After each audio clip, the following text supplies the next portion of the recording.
मी इकडे स्नेक बी बूस्ट करायला आले सोडायला.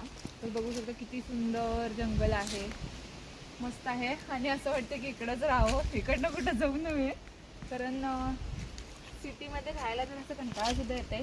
तर हे बघा घोणस जातीचं साप आहे आणि उलटं कधी तुम्ही बघितलं नसशील, पण हे बघा किती त्याचं डिझाईन, खवल्या बघा कशा असतात उलट्या, म्हणूनच त्याला ग्रिप मिळतं आहे आणि जायला सुद्धा येते. आणि वरचं डिझाईन बघा, ह्याच्यामध्ये किती मॅच व्हायला लागले, कळून पण येणार नाही दुरून बघितलं तर की तिकडे साप वगैरे आहे.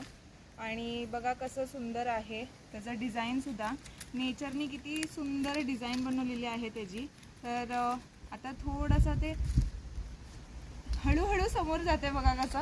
आणि त्याचं डिझाईन बघा, त्याचे नाक बघा कसं असतंय, वरचं एवढ्या जवळून दाखवायला लागले आधी, तर तुम्ही हा साप नक्की नेक्स्ट टाइम ओळखशील असं वाटते मला. तर बघा किती सुंदर दिसायला लागलाय, त्या पानांमध्ये पूर्ण मॅच होऊन जायला लागलाय.